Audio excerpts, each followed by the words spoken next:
got going on here. It's okay. Hey there, I just got a couple more questions for you. Sure, please, by all means. First of all, you mentioned Desdemona, kind of since she was in the background, but I was wondering, what's just your take, Iago's view of Desdemona? View of who? Sorry? Desdemona, Othello's wife. Desdemona. Yes. Desdemona. She was a beautiful woman.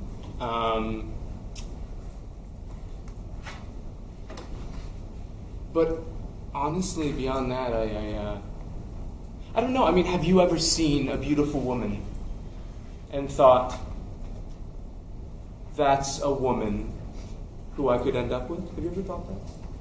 Yeah. Well, you know, I mean, I think that is how pretty much every man where I'm from in Venice thought of her. You know, they all thought of her as, you know, the sort of standard, if you will. All right, and so you mentioned a little bit about your job, and you mentioned that you think it was your schooling and your looks that probably held you back a little bit in your advancement. Sure. But among other things, of course. As for your ability to perform in battle or in leadership, you'd say that's probably what helped you get to where you are, in spite of that. Well, I think it helped me gain Othello's ear, if that makes sense. I think my prowess and my strength on the battlefield has helped me. Yes, absolutely. But I also think it's, you know, you got to be able to talk to people. You know what I mean? I do. I've got a question about, on Cyprus, you spent a little more significant time with Othello than you normally had, correct? Well, I don't know. I mean, we were on a lot of crusades together. Honestly, I'd saved his life, he'd saved my life numerous times. So to say that we were speaking more than usual is, I think, maybe a bit of a stretch. Okay. While you're on Cyprus, though, there is at least one point where you witnessed Othello have a seizure, correct? I did, yes, I did. Could you describe it for me? Well, it's sort of, it's difficult to say that it was a seizure. I hesitate to say that because, you know, a man doesn't seize when it's not called seizing when you see a man literally looking like his tongue was forked during the moments that he's on the ground. That's not a normal occurrence, you know. I don't think that indicates a normal seizure. So would you say an episode is probably a better way to describe the situation? Episode, possessing, whatever you want to call it. All right. I'd actually like to talk to you now about the day leading up to the night where Desdemona died. Being part of the military, you ate along with Othello and Desdemona and company just about every night, correct? Mm-hmm. So this would be the last time that day that you saw Desdemona. I'm sorry, repeat the question? Dinner would probably be the last time you saw Desdemona on the day of her death. Dinner, yes, I think so. All right, and so was it after this that Othello came up to you and began to tell you that he believed your suspicions of Desdemona being unfaithful? Yes. I don't know. Once again, I think the timeline just gets a little fuzzy in my head. All right, so then that sounds right. All right, so then it was after this that you went on your mission to kill Cassia. Yes. Yes, it was. All right, and so, but your plan, you weren't going to do it directly. You used Roderigo, one of your associates, and convinced him to do the actual killing, correct? Well, sir, excuse me. Honestly, I have a friend named Roderigo. But to say that he helped me is a bit of a stretch. You know, Rodrigo's a friend, but no. If I was told to undertake the task, I'm a soldier. I do it myself. All right. Well, actually, one of the words you said you have a friend, Rodrigo. Actually, you had a friend. Rodrigo is dead. Do you know how Rodrigo's dead, or how this became of him? I'm sorry. What did you just say?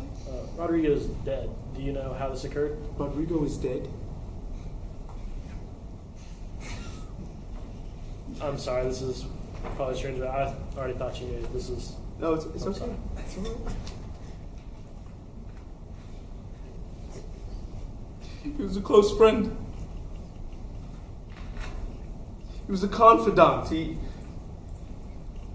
meant nothing but the best for any person. And he just loved Desdemona. That was his flaw. He loved Desdemona.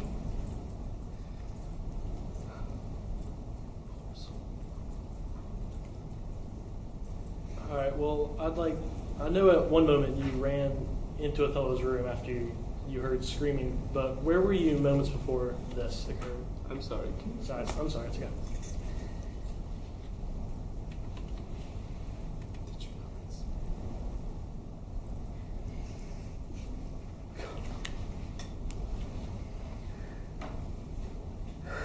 Okay. Are you sure? No, I'm fine. Do you need a drink? No, please. I've already asked for wine multiple times. Unless, do you have some? I mean, now that you're getting all specific, I don't know about that. If you wanted wine, All I right. can't say. All right. I'm sorry. Continue. It's okay. Well, at one point that night, you ran into Othello and Desdemona's room after you heard a commotion.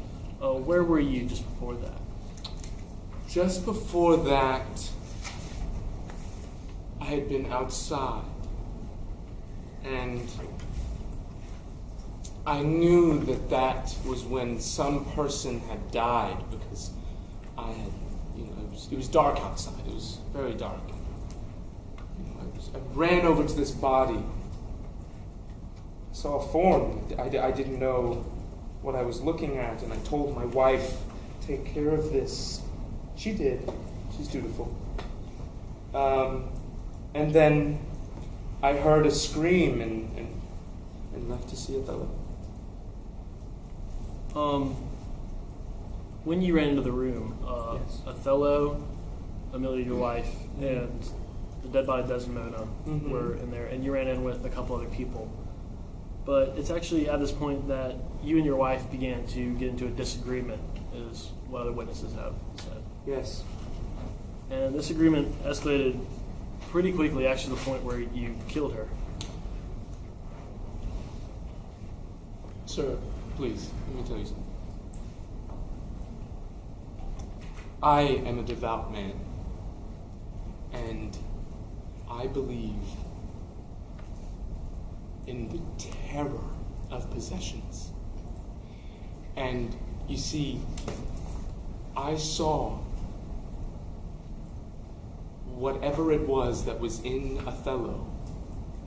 I saw it leave his body and jump into my wife's. And it was then that I saw this, terrified and petrified, and I saw her begin screaming like she had never done before in her life.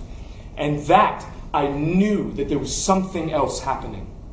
So right there, I thought the only thing left to do, I cannot let my woman, my wife, my wonderful, dutiful wife, I could not let her be possessed any longer. So I took the decision and I killed her. You mentioned that you're a very devout man, and so you say you take your word very seriously. I do. When you swear something, you want to honor that. Absolutely. Pretty soon after this, you swore that you would never speak again. But you then went ahead and made a plea bargain with the prosecution. What drove you to do this?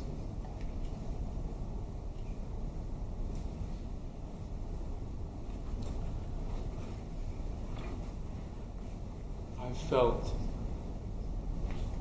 this story needed to be told the right way. That's why I decided I would need to break my vow. All right, thank you. That's all I have.